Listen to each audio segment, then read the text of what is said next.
हमें दुख मिलते हैं ना, ये पाप के कारण मिलते हैं। लोग मारे घूम रहे हैं, दुख मिटाने के लिए सोचते हैं कोई जादू कर दे, कोई टोना कर दे, कोई जंतुर बांध दे, कोई आशीर्वाद दे दे। अरे काहे को पागल हो? यदि तुम अच्छे आचरण करते हो, भगवान नाम जप करते हो, सद धर्म से चलते हो, तो तुम्हें किसी से आशीर्वाद मांगने की जरूरत नहीं। बात मान लीजिए, प्रार्थना मान लीजिए। दिखावे में लाखों लोग अपने जीवन को नष्ट करने के लिए तैयार हैं। ये माया का ही तो दिखावा है जिसमें जन्म के जन्म हमारे नष्ट होते जा रहे हैं। सत्य मार्ग को क्यों नहीं पकड़ते हो? किसी के आशीर्वाद की जरूरत नहीं आपको आनंद प्राप्ति के लिए। आप आनंद के बच्चा हो, आनंद स्वरूप हो। जिनसे आशीर्वाद मांगते हो उनके अंदर जो आत्म तत्व बैठा है वो तुम्हारे अंदर बैठा है। वही संपूर्ण आनंद लिए तुम्हारे अंदर बैठा है। तुम्हें किसी से गिगियाने की जरूरत नहीं। बस तुम अपने स्वरूप को नहीं पहचान पा रहे हो, अपनी शक्ति को जागृत नहीं कर पा रहे हो, इसलिए तुम दौड़े घूम रहे हो। भागने की जरूरत नहीं है। सत्संग सुनो, उसे अपने आचरण में उतारो। ये बात आप कागज में लिख लो, चाहे दिमाग में लिख लो। जब तक आपके आचरण शुद्ध नहीं होंगे, जब तक आप भजन नहीं करोगे, जब तक आप दूसरों को सुख नहीं दोगे, मन वचन कर्म से किसी को भी दुख नहीं पहुंचाना, तब तक आप भागे। और यहां से लेकर ब्रह्मलोक तक अगर आपको सुख मिल जाए तो बता देना। आ ब्रह्म भूनान लोकान पुनरावर्तिनो, अर्जुन यहां सुख मिलने वाला है। आ ब्रह्म स्तंभ पर्यंतम सर्वम मायामयम जगत, यहां सुख मिलने वाला है। अगर सुख सिंधु भगवान का भजन नहीं करेंगे, बैठ के अपने घर में बैठकर आधा घंटा भजन नहीं करेंगे, मारे घूम रहे हैं, सोच रहे हैं ये भगवान का अवतार है, हमारा कल्याण हो जाएगा। ए भाई, जब भगवान वास्तविक अवतार लिए और जो भजन नहीं किए उनका भी कल्याण नहीं हुआ। भगवान के अवतार के समय हम भी रहे होंगे कहीं ना कहीं, किसी जीव जंतु की कल्याण हुआ क्या? अब भजन करोगे तो कल्याण हो जाएगा। हमारी बात मान लो। बार बार आपको कभी कड़वे शब्दों में, कभी मीठे शब्दों में बताते हैं, ए भाई, बचपन से भगवान के मार्ग में लगे हुए हैं, हमको अपना कर्म भोगना पड़ रहा है। जो शरीर रचना के समय रचा गया था वो सुखद या दुखद कर्म भोगना पड़ा। रामकृष्ण परमहंस जी के कैंसर था, भाई जी हनुमान प्रसाद पोद्दार जी के उदर में कैंसर था, बड़े बड़े महापुरुषों को भोगना पड़ा। तो प्रारब्ध को भोग लो। ये भोगने की सामर्थ्य नाम जप से आ जाएगी, और नाम जप करके जन्म मरण के चक्र से मुक्त हो जाओ। मान लो मेरी बात। क्या वृंदावन की परम पावन रज से बढ़कर त्रिभुवन में कोई रज है? इस रज में बैठकर तुम्हें आनंद नहीं मिल रहा तो कहां मिलेगा तुम्हें?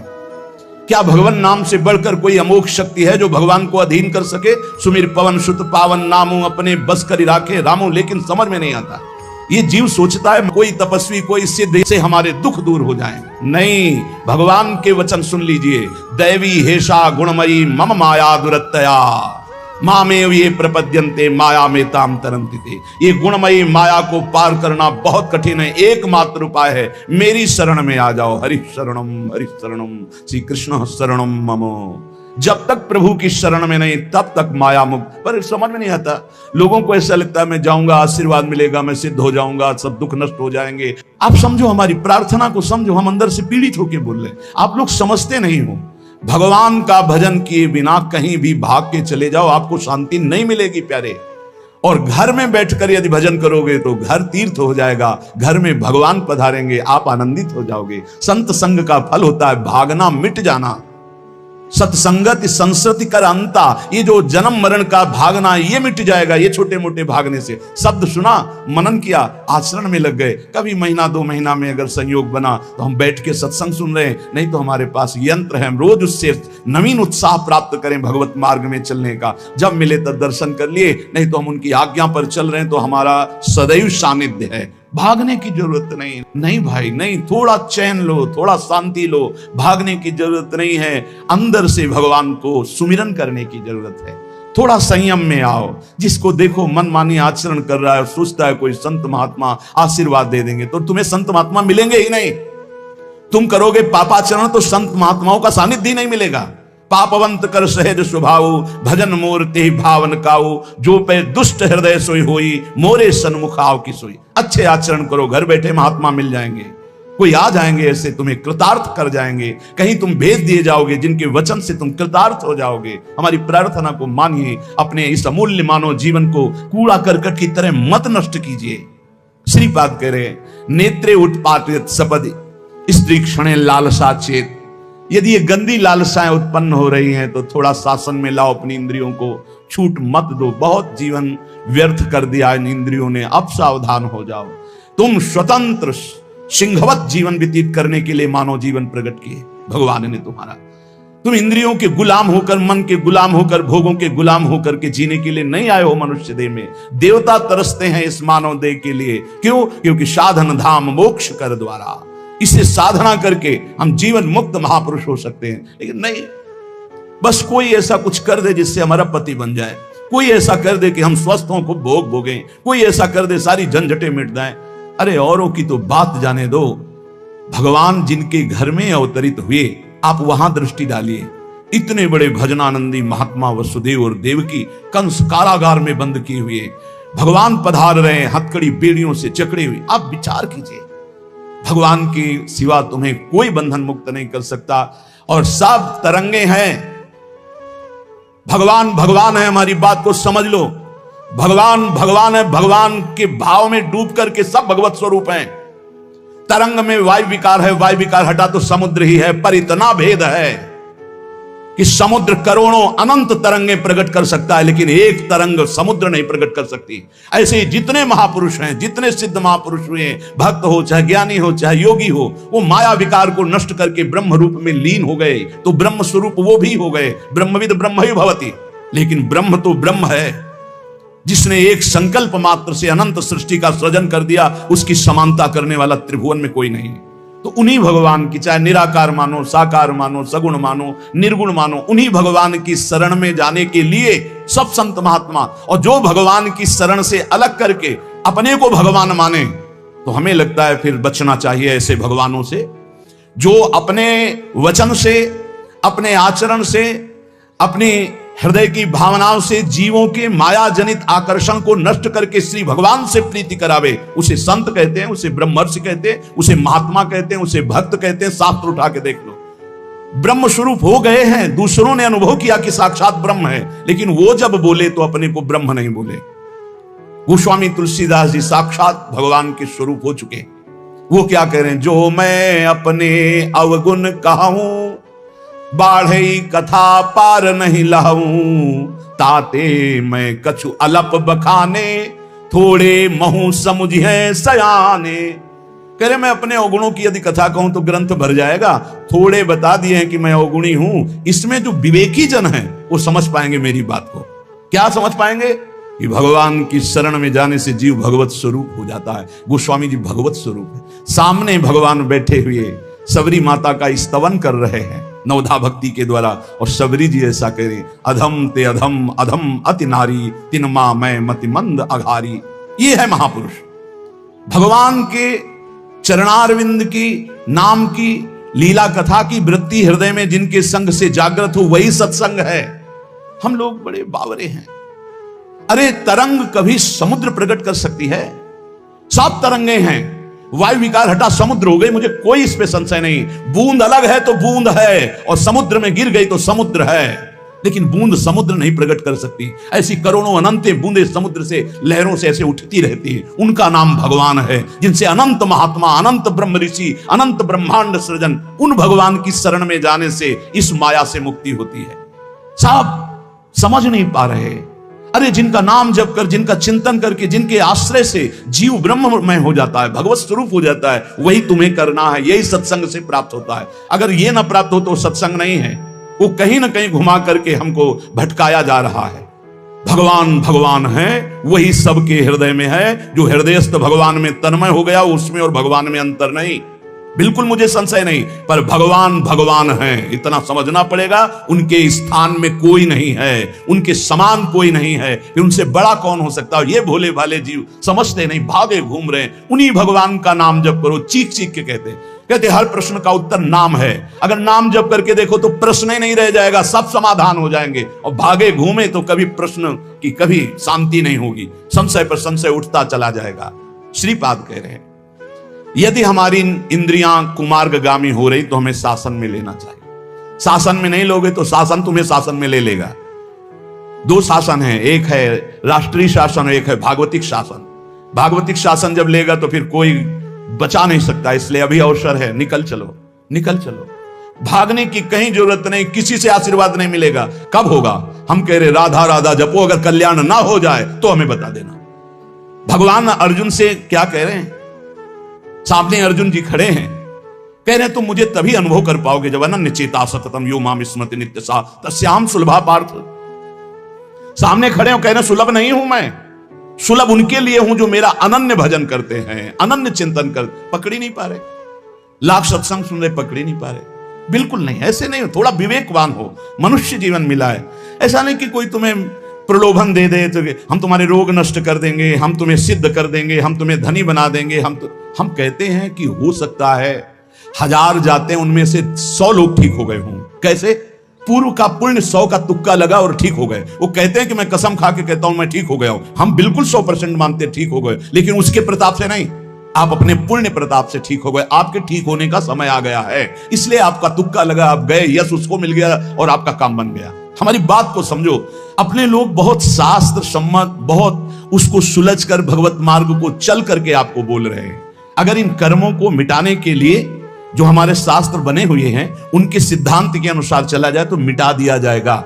लेकिन जब मिटाने की सामर्थ्य आती है तब लगता है अब इसको रख के क्या करेंगे, हमारे को तो प्रभु के पास जाना है, हमें तो दिव्य भाव देह प्राप्त है, हमें अपने स्वामी, अब इस शरीर का क्या करेंगे। तो जैसे सांप अपनी केचुल से संबंध नहीं रखता, ऐसे महापुरुष अपने शरीर से संबंध नहीं रखते।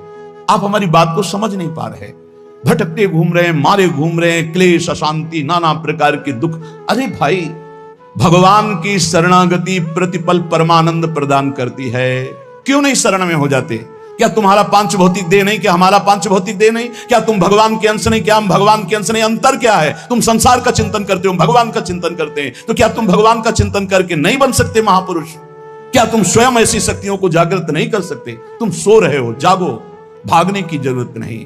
ये जो गलत इंद्रियां जा रही हैं, इन इंद्रियों को रोकिए, भगवान की तरफ लगाइए। नहीं लगाओगे तो कहीं भाग के चले जाओ, धोखा ही मिलेगा, तुम्हें शांति नहीं मिल सकती, तुम्हें विश्राम नहीं मिल सकता, तुम सुखी नहीं हो सकते। इन बातों को लिख लो और पूरे विश्व में घूम के चले आओ, चाहे जहां चले जाओ, कुछ नहीं होने वाला।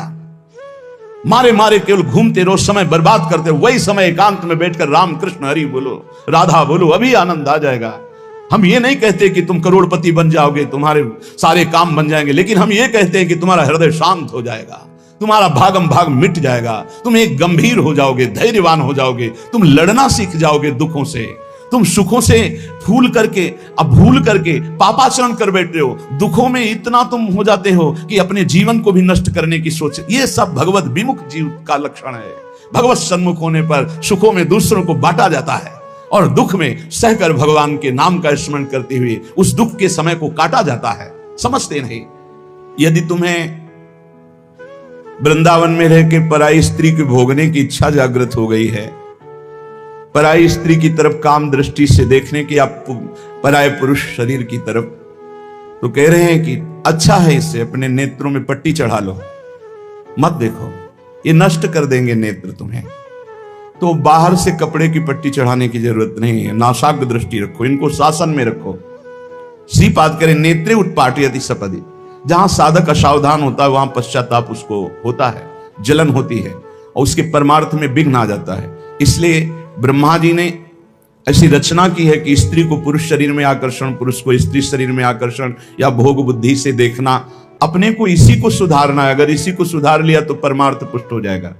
यदि आपको ज्ञान नहीं रहा हो, आपसे ऐसे पाप बन गए हैं, गुरु पत्नी गामी सबसे महापापों में पहले आता है, फिर आता है जो ब्रह्म ऋषिजन हैं उनकी भार्या, फिर आता है मद्यपान, मदिरापान करना, फिर स्वर्ण की चोरी करना। और जो ऐसे पुरुषों का संगी है वो महापापी, गौ हत्या करना महापाप। ऐसे जो महापापी जन हैं, पाप हो चुके हैं उनसे, अब वो विचार करें कि मेरा कल्याण कैसे हो सकता है, मैं तो महापापी हूं। तो श्रीपाद करें हर जीव को अंतिम सांस तक भगवत प्राप्ति का मार्ग खुला है। बहुत बड़ी बात है, बहुत बड़ी बात है।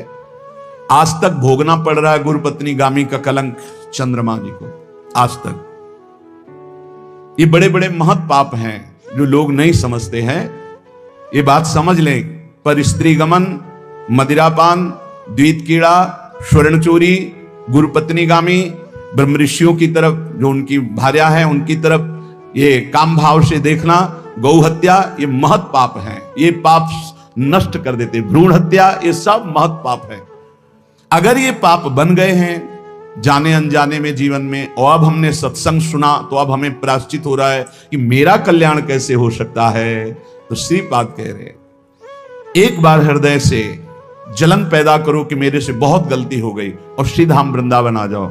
वृंदावन की परिक्रमा करो, रज में लौटो, रसिकों का संग करो। ये नियम ले लो कि अब जीवन में कभी पाप नहीं करेंगे, और नाम जपना शुरू कर दो। तो कह रहे हैं, निश्चय सुनिर्वाही महाधार्मिका, निश्चित वो धार्मिक हो जाएगा, उसके सारे पाप नष्ट हो जाएंगे और भगवत प्राप्ति कर लेगा इसी जन्म में। भगवत प्राप्ति आखिरी सांस तक हो सकती है।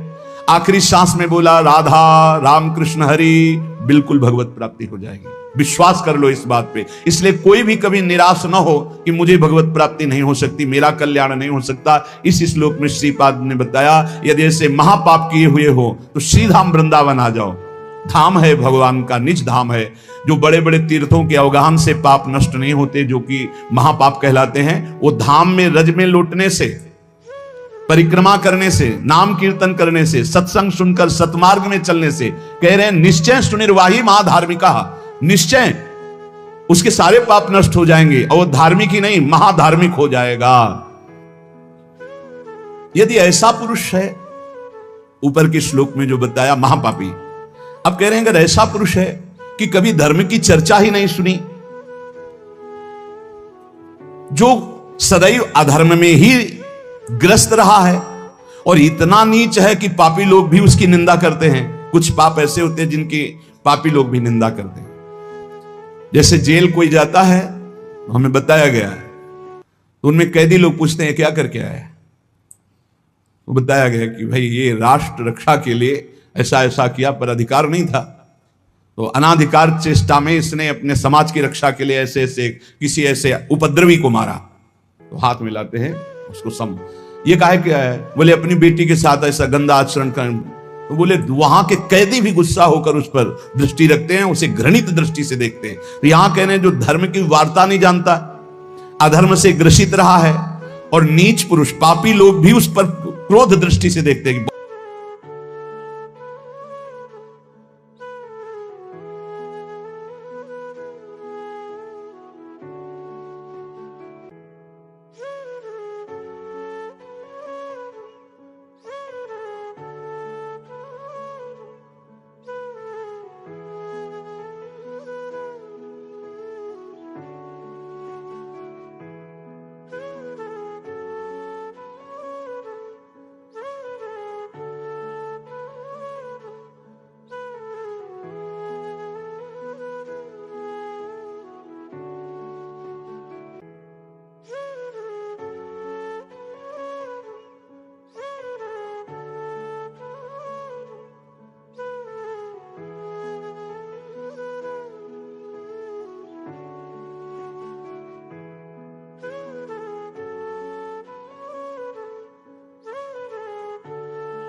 भगवान की शरणागति ही वो बीमा है जो हमसे चूक हो जन अवगुण प्रभु मान न काओ। रात न प्रभु चित्त चूक किए की करत सुरत सहबार हिए की। हृदय की बात की, हे नाथ मैं आपकी शरण में हूं।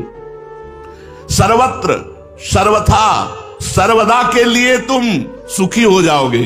सर्वत्र सर्वथा सर्वदा के लिए सुखी हो जाओगे यदि ये बीमा हो गया। अभय कर देंगे भगवान, तुम्हें संपत्तिशाली कर देंगे। सच्ची बात, इसी जीवन की बात है। मांगे भीख नहीं मिलती थी, जैसे गोस्वामी जी कह रहे हैं ना, टुकड़ा हमने देखा है। काली देह में बैठे एक पूड़ी लिए, उसमें भी हींग जो दाल में पड़ी थी और होम्योपैथिक दवा। वैसे आकाश की तरफ देख करके एकदम आया कि भगवान यदि ये रोग दिया है, परिस्थिति दी है, ऐसी गरीब परिस्थिति, कैसे भगवान कैसे? अब दवा भी खानी है, भोजन भी नहीं है। आप क्या समझते हैं? बीमा हो गया फटाक से, देर नहीं लगा। अपार करुणा उनकी बरस रही, बाहर और भीतर भी। ऐसा नहीं है कि केवल बाहर है चकाचक हो, भीतर भी चकाचक है। चकाचक ना हो तो किडनी फेल में बोल सकते हैं क्या? भीतर भी चकाचक आनंद दे रहे और बाहर भी आनंद दे रहे। ये बीमा हर साल जमा नहीं करना पड़ेगा। होता है क्या बीमा में हर साल जमा करना? होता है? इस बीमा में एक ही बार जमा करना है अपने आप को। देख लो, यहां झूठी बात नहीं चलेगी। तन मन धन सब तेरा, स्वामी सब कुछ है तेरा, तेरा तुझको अर्पण क्या लागे मेरा। यही बीमा है। तो भगवान के प्रति समर्पण कहां है? इस बीमा में हर साल भेंट देनी नहीं होती। इस बीमा में जीवन की भेंट देनी है, एक बार देनी है। एक बार हृदय से शरणागत हो जाओ, बार बार चिंता मत करो कि मैं शरणागत हूं कि नहीं। एक बार हृदय से हो गया कि मैंने स्वीकार कर लिया मैं प्रियाजू की शरण में हूं, वह हो गया बीमा। अब वो फंड पे फंड बढ़ता रहेगा। बाबा आपको हर साल समर्पित नहीं करना। जो एक बार सच्चे हृदय से भगवान के चरणों की शरण में आ जाता है, भगवान उसी क्षण सदा के लिए कभी नष्ट ना होने वाले अखंड सुख को उसके नाम कर देते हैं, अखंड सुख को नाम कर देते हैं। इसलिए हम सब भगवान की प्रिया प्रीतम की शरण में हैं, ये विश्वास करो और खूब नाम जप करो। खूब कृपा है। अगर भजन हो रहा है तो इससे बड़ी कोई कृपा नहीं। हम धाम वास कर रहे हैं। हम हर समय याद करने के लिए अपने सामने लिखा है, ये श्री वृंदावन धाम है। वृंदावन धाम में हम वास कर रहे हैं। सोचो कहां हमारे भाग्य, कहां पैदा हुए और कहां वास कर रहे हैं। वृंदावन धाम, रोज का रोज भगवत प्राप्ति हो रही। वृंदावन वास आप खिलवाड़ समझ रहे हो? अरे बिना किशोरी जी की कृपा के वृंदावन वास हो ही नहीं सकता। जिनको वृंदा विपिन है कृपा तिनहि की होए, वृंदावन में तभी तो रहन पाइए सो। अब इससे बड़ा भजन क्या होगा वृंदावन वासी? दूसरा, रोज नाम वाणी सुनना ना चाहो तो भी सुनने को मिलेगा। ये कृपा नहीं तो और क्या है? तो जब तक जीव भगवान का भजन करके भगवान को प्राप्त नहीं कर लेता, तब तक उसे स्वप्न में भी शांति नहीं मिलेगी। क्योंकि हमारे मन में, इंद्रियों में एक भ्रम बैठ गया है कि अशांति होती है कामना से और कामना की पूर्ति से शांति होती है। ऐसा भ्रम बैठ गया है। कामना अशांत करती है तो सबको पता है, विचलित कर देती है। पर कामना के त्याग से शांति मिलती है। भगवान ऐसा कहते हैं, त्यागात शांति अनंतरम। जब हम अपनी कामना का त्याग कर देते हैं तो हमें शांति मिल जाती है। और हमें भ्रम बैठ गया कामना भोगों की हो, हम भोग लें तो शांति। इसलिए नाम जप करते हुए कामनाओं के त्याग की तरफ बढ़ें, कामनाओं की पूर्ति की तरफ नहीं। कभी पूर्ति नहीं हुई आज तक कि संसार में जितने भी मरे सब अभाव में मरे, अभाव लेकर ही गए। पूर्ण तो वही हुआ जिसने भजन किया, जिसने अपने जीवन को भगवान के चरणों में समर्पित करके खूब डट के भजन किया, वही पूर्ण होके गया। नहीं तो यहां से सब अपूर्ण आशा, अपूर्ण कामना, अभावग्रस्त होकर ही मर के गए। जीवन क्षणभंगुर है, अभी है, क्षण भर बाद रहेगा या नहीं पता नहीं। यहां की सभी चीजें यहीं रह जाएंगी। फिर किस मोह में पड़कर इस छोटे से जीवन को आप भगवान के चरणों में समर्पित करके निश्चिंत क्यों नहीं हो जाते, निर्भय क्यों नहीं हो जाते? छोटा सा जीवन है, 70-80 वर्ष, उसमें भी 30, 40, 50 व्यतीत हो गए, पता नहीं 80 तक पहुंचेंगे कि नहीं। विचार करो, इस छोटी सी जिंदगी में तुम कौन सा काम करने आए हो और क्या कर रहे हो।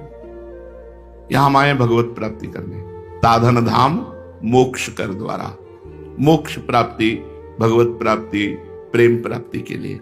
और यहां कर क्या रहे हैं?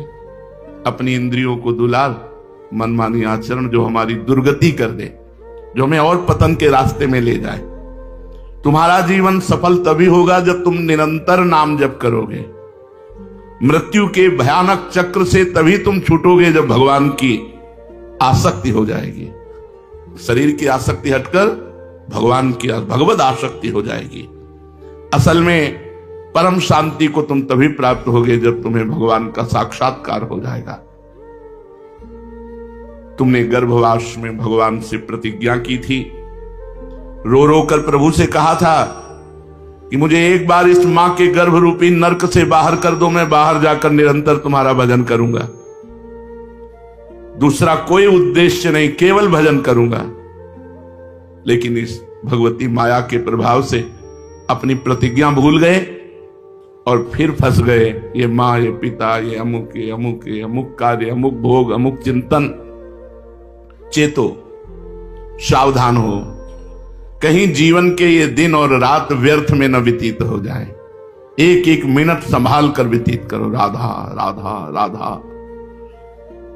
अगर तुमने संभाल कर व्यतीत किया तो तुम्हें पछताना नहीं पड़ेगा, अगर संभाल कर व्यतीत नहीं किया तो तुम्हें पछताना पड़ेगा।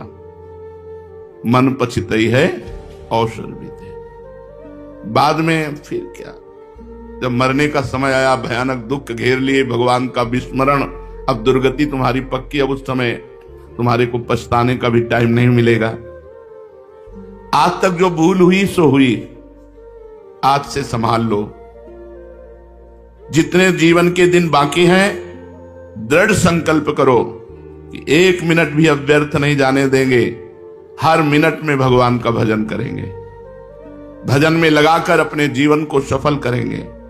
ऐसा अवसर बार बार मिलने वाला नहीं। परम लाभ को प्राप्त करने के लिए अपनी तरफ से भजन करो। अपनी तरफ का यहां इशारा है कि यदि हमें भगवान त्याग दे, बहुत तुम नीच हो, पापी हो, मैं तुम्हें स्वीकार नहीं करता। एक तो हमारे भगवान का स्वभाव ऐसा नहीं, वो जिस पर कृपा करते हैं वही निर्वाह करते हैं। अपने लोगों से तो बहुत बड़ी बड़ी गलतियां होती हैं। हम तो भगवान की कसम खाते हैं कि आज से ऐसा नहीं करेंगे। जिन भगवान का इतना प्यार दुलार है, उन्हीं की कसम खाकर सुबह खाते हैं, शाम के तोड़ देते हैं। वो इतने उदार है कि वो ये सब देख करके भी क्षमा करते हैं, नहीं तो अपराध पे अपराधी अपने से होते हैं। शीघ्र चेतो, अपनी तरफ से भजन करो। अपनी तरफ का मतलब है, जैसे गोस्वामी जी एक पद में कह रहे हैं, जो तुम त्यागो राम, हो तो नहीं त्यागो, परिहरि पाए काहि अनुरागो। जो तुम त्यागो राम, हो तो नहीं त्यागो, परिहरि पाए काहि अनुरागो। सुखद सुप्रभु तुम सो जग माही, श्रवण नयन मन गोचर नाही। हो जड़ जीव, हो जड़ जीव ईस रघुराया, तुम मायापति हो बस माया। हो तो कुजाचक स्वामी सुदाता, हो कुपूत तुम हितु पितु माता। जो मैं कहूं को बूझत बातो, सो तुलसी बिनु मोल बिकातो। जो पे कहूं को बूझत बातो, तो तुलसी बिनु मोल बिका तो जो तुम त्यागो, राम हो तो नहीं त्यागो। हे प्रभु, यदि आप मुझे त्याग भी दे, एक तो स्वभाव नहीं हमारे प्रभु का, विमुख भये निमिषहु न अकृपा, जब चितये तब वैसे। इतने उदार शिरोमणि हैं कि हजारों अपराध बन जाएं, फिर जब प्रभु की तरफ देखो तो वैसे ही करुणा बरसाते मिलेंगे, कभी रोष नहीं करेंगे। विमुख भये निमिषहु न अकृपा, कभी अकृपा तो करना ही नहीं जानते प्रभु। जिन्होंने प्रभु से वैर किया, प्रभु को मारना चाहा, उनको मुनि दुर्लभ पद दिया, और हम उल्टा सीधा कैसा भी भजन कर रहे हैं, हम तो उनके लिए हैं ना, वो हमें त्याग देंगे। जिन्होंने प्रभु को गालियां दी, प्रभु को मारना चाहा, प्रभु से वैर किया, उनको मुनि दुर्लभ पद प्रदान किया, फिर जो प्रेम से भाव से जैसे भी बनता है वो प्रभु के लिए अपना जीवन दिए हैं, प्रभु उनको त्याग सकते हैं? कदापि नहीं। ऐसा हमारे प्रभु का स्वभाव ही नहीं है। पर गोस्वामी जी कह रहे हैं, अपनी तरफ से जो भजन करने की बात है वो ये गोस्वामी जी कह रहे हैं कि हे प्रभु, यदि आप मुझे त्याग भी दे मान लो, तो मैं आपको नहीं छोड़ने वाला। तो ये अपनी तरफ से भजन का मतलब ये है कि अगर प्रभु मुझे नीच समझकर त्याग देते हैं तो भी मैं प्रभु को छोड़ने वाला नहीं। सुनो राम जी, यदि आप मुझे त्याग दोगे तो मैं आपको छोड़ने वाला नहीं, क्योंकि आपके चरणों को छोड़कर मुझे कोई ऐसा दिखाई नहीं देता जिसका आश्रय ले। किसका आश्रय ले? यहां सब भयभीत हैं। ब्रह्मा भी काल चक्र के अंतर्गत है, ना कि काल चक्र से बाहर। उनकी भी 2 परार्ध की आयु है, जहां उस समय पूरा हुआ तो काल चक्र उनका सब ऐश्वर्य वैभव विलुप्त कर देता है। उनका भी अंत होता है, ब्रह्मा का भी अंत होता है। 2 परार्ध आयु है, उसके बाद बदल जाते हैं, ब्रह्मा भी बदल जाते हैं, शरीर भी पूरा हो जाता है। दिव्य शरीर है पर 2 परार्ध के बाद वो पूरा हो जाए। काल चक्र से ब्रह्मा भी नहीं तो किसकी शरण ले? फिर ये सब ब्रह्मा के बनाए हुए हैं। जब ब्रह्मा भी कालातीत नहीं है, वो भी 2 परार्ध आयु वाले हैं, तो यहां किसकी शरण ले? आप छोड़ भी दो मुझे तो मैं किसकी शरण लूं? गोस्वामी जी कह रहे। क्यों? क्योंकि आपके समान, ये हम भी हृदय से कह रहे हैं,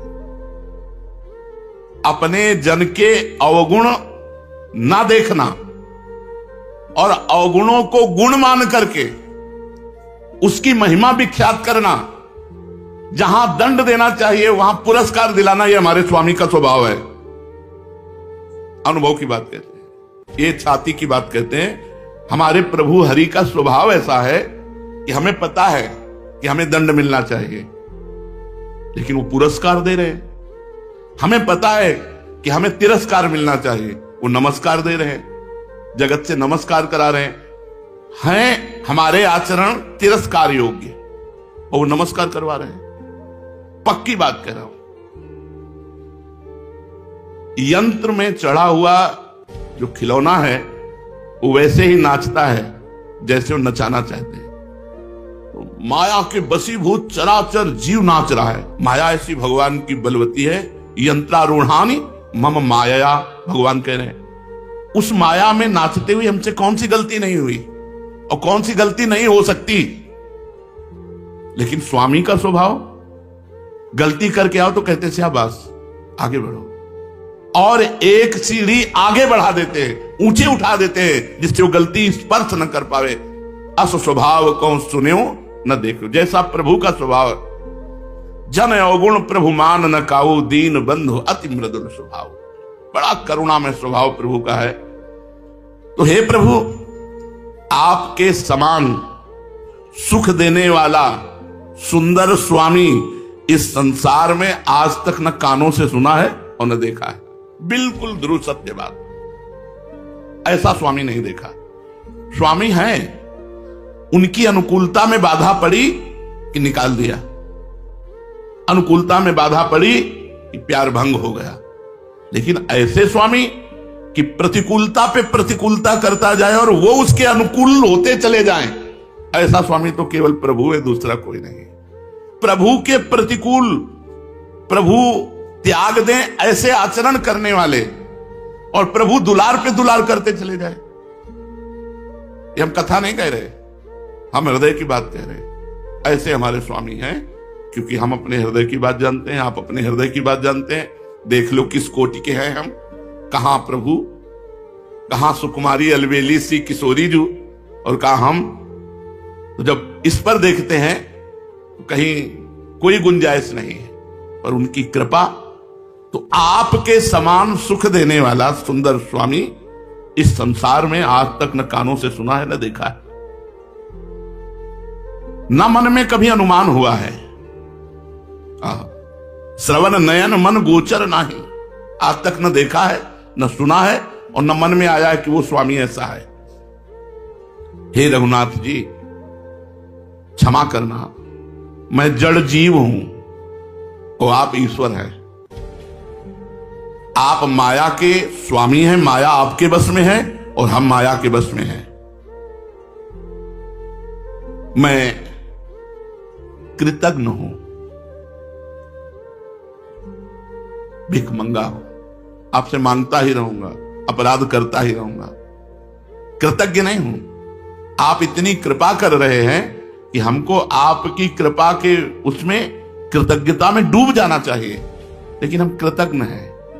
आपकी कृपा हो रही और मैं अपराध पे अपराध विमुख होकर के आपसे आचरण कर रहा हूं। बिल्कुल ध्रुव सत्य बात है इसमें। हमको तो दीन बन करके बह जाना चाहिए आपकी कृपा में, पर हम कृपा के विपरीत आचरण करते हुए भी आपके कहा रहे हैं। भिखमंगा हूं पर आपका, आप उदार स्वामी हो। कुपूत हूं पर आपका, ये खास बात पकड़नी है। कुपूत हूं, हो तो कुजाचक स्वामी सुदाता, हो कपूत तुम हित पितु माता, तुम्हें वो माता पिता तुम्हें। आप हमारे हित करने वाले माता पिता हैं और मैं आपका कुपुत्र हूं। भाव यह है कि पुत्र चाहे जैसा हो प्यारा ही लगता है, यही लगता है कि मेरा लड़का है तो खराब पर मेरा है। तो स्वामी मैं हूं आपका, पर आपके लायक नहीं हूं। तो जैसे मां बाप कुपुत्र का भी हित ही करते हैं, ऐसे मैंने देखा कि आप मेरा हित ही किए, कभी अहित नहीं किए। ऐसे आप सदा सर्वदा मेरा पालन पोषण कर रहे हैं, मेरे भाव का, मेरे शरीर का, मेरे जीवन का। प्रभु ऐसा कोई नहीं है। यदि कहीं कोई भी मेरी बात पूछता कि तुलसीदास तुम कैसे हो, कोई हित दिखाता, तो मैं बिना मोल का बिक जाता, लेकिन किसी ने नहीं पूछा आज तक। आप जैसा स्वामी कोई नहीं है। मुझ सरीखे नीच को कोई रख भी नहीं सकता, अतः मैं सर्वतो भावेन आपको पकड़ लिया, आपको छोड़ने वाला नहीं, आप भले छोड़ दो। ये बात हमें बहुत पक्की लगी। अपनी तरफ से भजन करना है, आप छोड़ दो, समर्थ हो, लेकिन हम आपको विश्वास दिलाते हैं हमारे प्रभु का स्वभाव छोड़ने का नहीं है, कभी नहीं छोड़ सकते। एक बार जिस पर कृपा कर दी, फिर कभी अकृपा उस पर नहीं की। चाहे वो जितना बिगड़ेल हो जाए, समय लगेगा, सुधर के आ जाएगा लाइन पे, पर भगवान की अकृपा नहीं होगी। उसका पालन पोषण दुलार भगवान वैसे ही करेंगे जैसे सच्चाई पर चलने पर करते थे। ऐसे वो कच्चाई पे चलेगा तो भी भगवान का दुलार कृपा प्रसाद वैसे ही उसके ऊपर बरसेगा। इसीलिए उमा राम समान जग माही, गुरु पितु मातु बंधु को।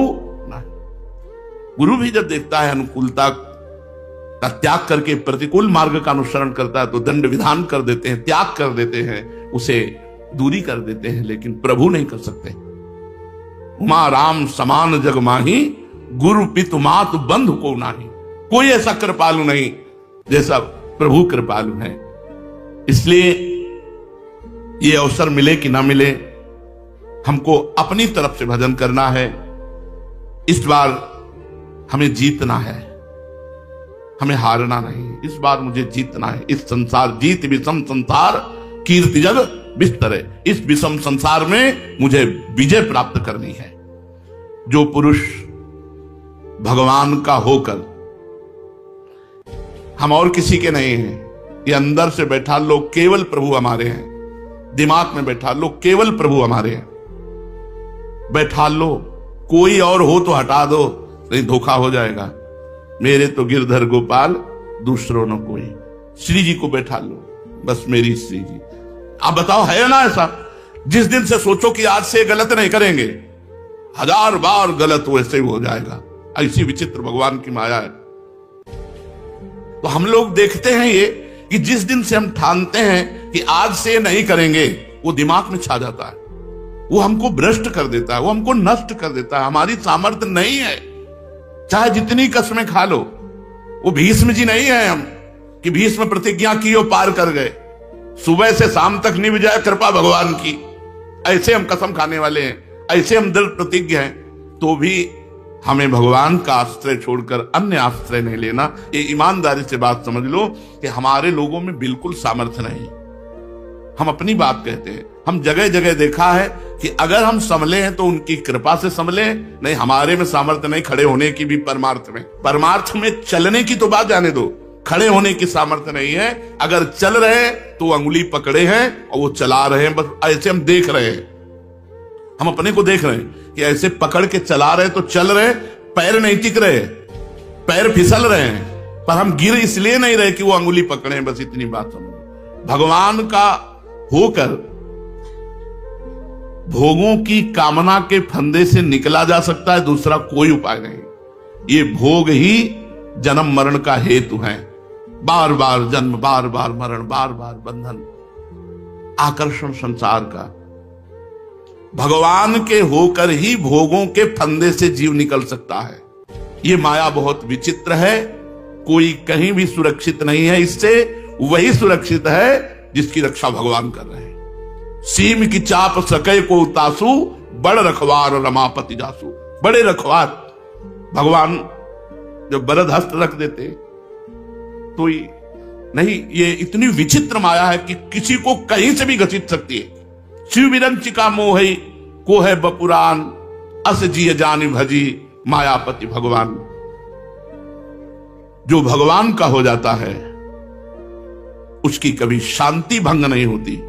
जो भगवान का हो जाता है, ऐसे जगत में माया की सामर्थ्य नहीं कि उसको नष्ट कर सके। झुक सकता है, लड़खड़ा सकता है, लेकिन उसके मार्ग को अवरुद्ध कर सके, ऐसी माया में सामर्थ्य नहीं। मामे वे प्रपद्यन्ते माया में ताम तरंति थे। जो मेरी शरण में आ गया वो माया से तर गया। जिसको भगवान की कृपा का भरोसा है, उनके विधान पर विश्वास है, उसको इस संसार में कोई विचलित या पराजित नहीं कर सकता। जिसको भगवान की कृपा पर भरोसा है, पक्का, अपने आचरणों पे तो नहीं है, अपनी तपस्या साधना, महापुरुषों को देखो, चरित्र पढ़ के, अपने देखो चरित्र, अपने चरित्र देखो, महापुरुषों के चरित्र देखो जिन पर कृपा हुई। तो कहीं किसी कोने में नहीं, पर विश्वास है कि भगवान ने मुझे स्वीकार किया है। अगर स्वीकार न किया होता तो ये बानक न बनता।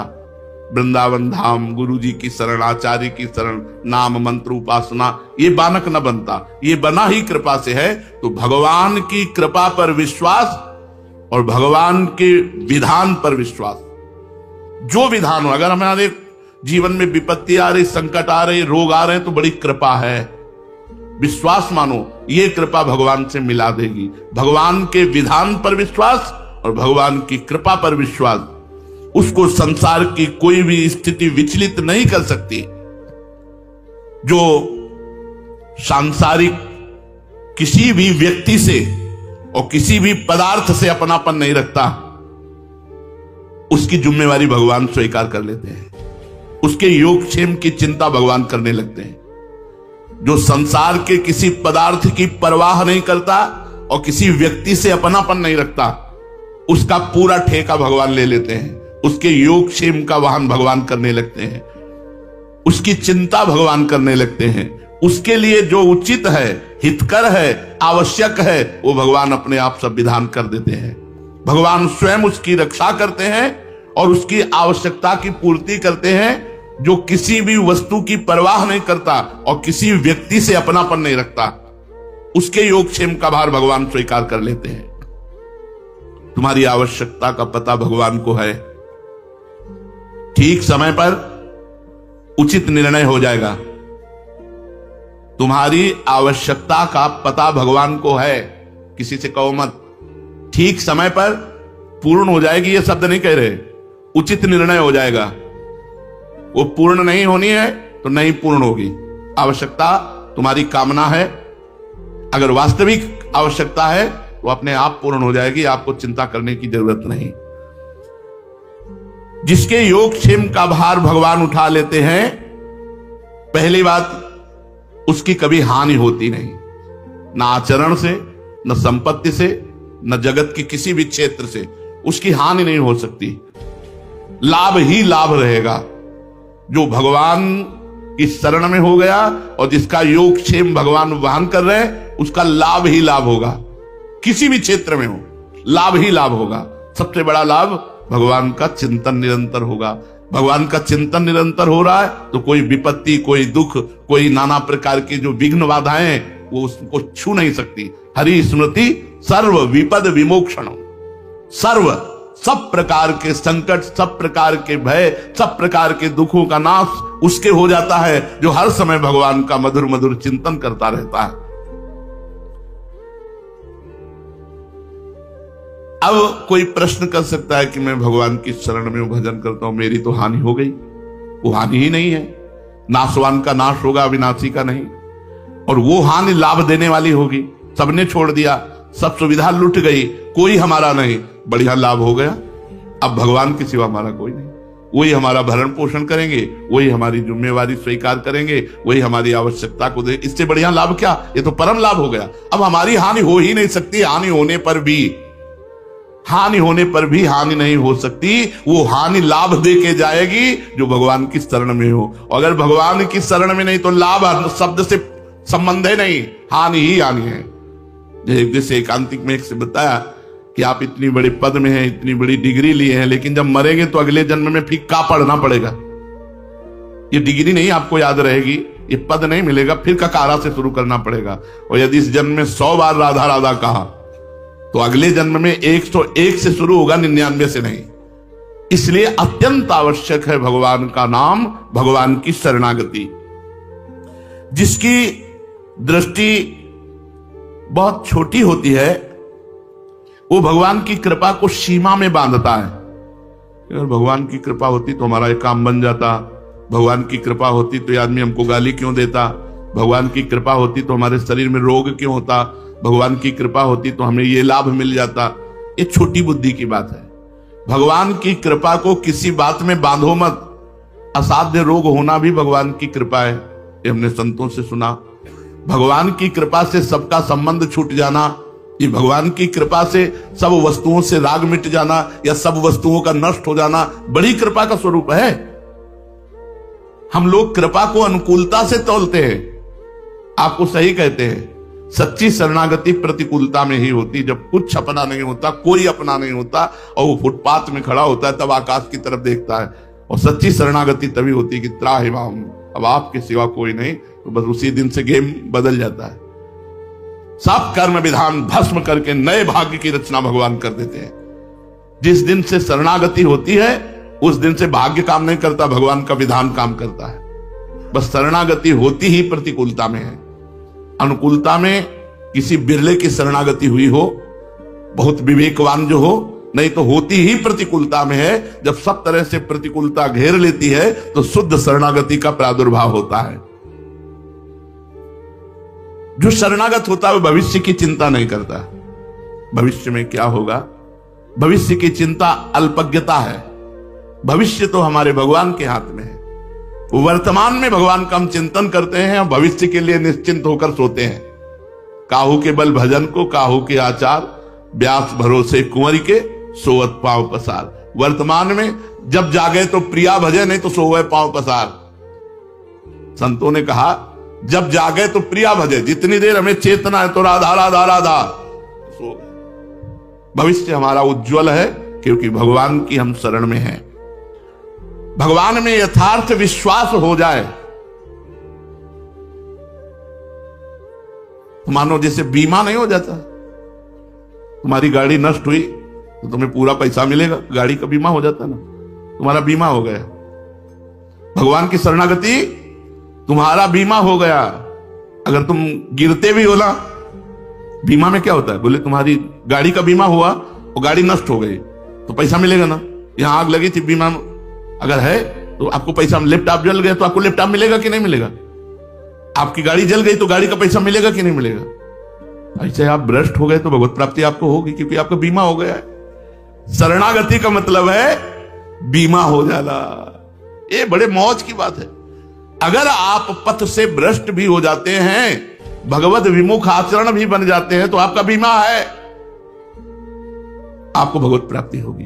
भगवान का आसरा, भगवान का भरोसा, जो भगवान में यथार्थ विश्वास करता है, भगवान की शरण में होता है, उसका बीमा हो जाता है।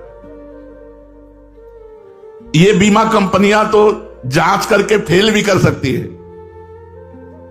कोई बहाना लगा करके कि भाई प्रमाण सही नहीं मिल रहे हैं इसलिए हम पैसा नहीं दे पाएंगे। पर भगवान का बीमा पूर्ण है, वहां जांच नहीं होती,